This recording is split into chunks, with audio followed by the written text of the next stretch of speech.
A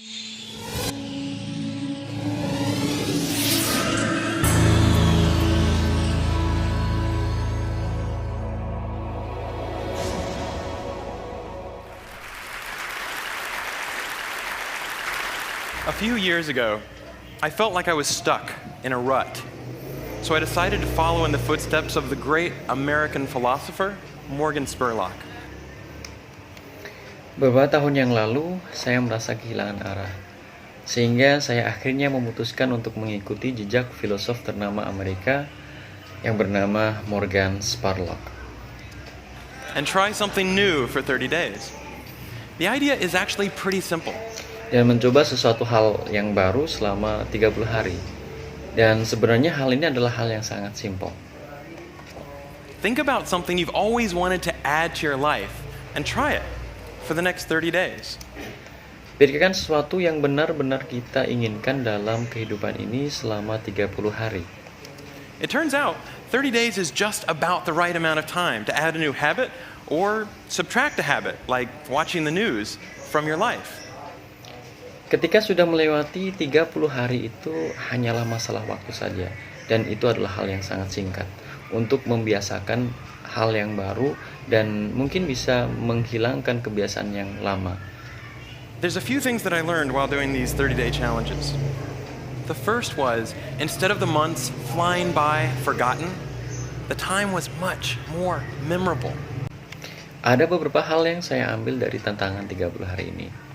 Pertama adalah bukannya kita merasa waktu sebulan itu lebih cepat dan hanya lewat begitu saja, tetapi waktu 30 hari tadi menjadi waktu yang sangat mengesankan dan patut untuk diingat. This was part of a challenge I did to take a picture every day for a month. And I remember exactly where I was and what I was doing that day. Ini adalah salah satu tantangan yang saya lakukan, yaitu saya mengambil foto setiap hari dan dari hal tersebut saya mengingat dengan persis di mana dan apa yang saya lakukan saat itu. I also noticed that as I started to do more and harder 30-day challenges, my self-confidence grew. Saya juga merasa ketika saya melakukan tantangan 30 hari itu, saya merasa bahwa saya lebih percaya diri. I went from desk-dwelling computer nerd to the kind of guy who bikes to work for fun. Saya yang dulunya hanya seseorang yang kerjaannya hanya di depan komputer menjadi seseorang yang suka bersepeda, dan ini adalah hal yang sangat keren. Even last year, I ended up hiking up Mount Kilimanjaro, the highest mountain in Africa. Bahkan tahun lalu saya akhirnya bisa mendaki gunung Kilimanjaro, yaitu gunung tertinggi di Afrika. I would never have been that adventurous before I started my 30-day challenges. Saya belum pernah menjadi seorang yang semangat untuk berpetualang sebelum saya memulai tantangan 30 hari itu. I also figured out that if you really want something badly enough, you can do anything for 30 days. Saya juga memahami bahwa jika saya benar-benar ingin sesuatu dalam hidup saya, kita bisa melakukannya dengan membiasakan diri selama 30 hari. Have you ever wanted to write a novel? Pernahkah kalian ingin menulis sebuah novel?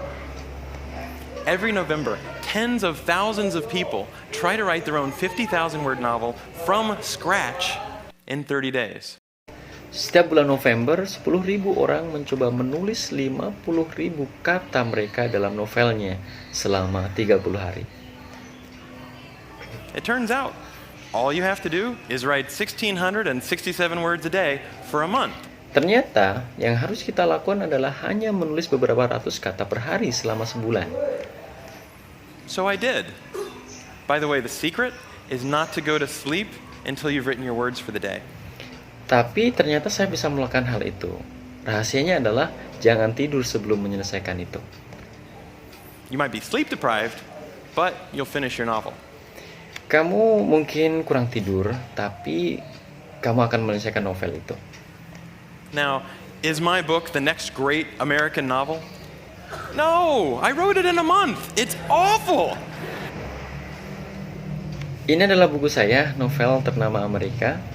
Tidak, saya tidak menulisnya selama sebulan, karena ini adalah hal yang sangat berat. rest of my life, if I meet John Hodgman at a TED party, I don't have to say, I'm a computer scientist. Tapi, jika saya bisa bertemu dengan John Hodgman di acara TED, saya tidak harus bilang bahwa saya adalah seorang ahli komputer. No, if I want to, I can say, I'm a novelist. Tidak, karena jika saya ingin, saya bilang bahwa saya adalah seorang penulis novel. So here's one last thing I'd like to mention. I learned that when I made small, sustainable changes, things I could keep doing, they were more likely to stick. Jadi kesimpulannya adalah hal yang terakhir yang saya ingin sampaikan adalah saya belajar banyak hal saat saya membuat perubahan yang berkelanjutan. Hal yang saya terus lakukan akan menjadi sebuah kebiasaan.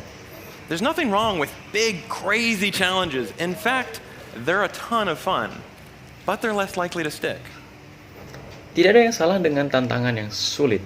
Pada nyatanya banyak hal yang menyenangkan dari hal tersebut, tapi jarang yang menjadi kebiasaan. When I gave up sugar for 30 days, day 31 looked like this. Saya berhenti mengkonsumsi gula selama 30 hari, inilah hasil yang bisa dilihat di hari ke-31. So here's my question to you. What are you waiting for? I guarantee you the next 30 days are going to pass whether you like it or not. Jadi pertanyaannya adalah, apa yang kita tunggu? Saya menjamin, suka atau tidak, kalian akan bisa melewati tantangan 30 hari itu. So why not think about something you have always wanted to try and give it a shot for the next 30 days? Thanks. Jadi kenapa tidak berpikir akan sesuatu hal yang kita inginkan, lalu kita mencoba untuk melakukan hal tersebut selama 30 hari? Oke, terima kasih.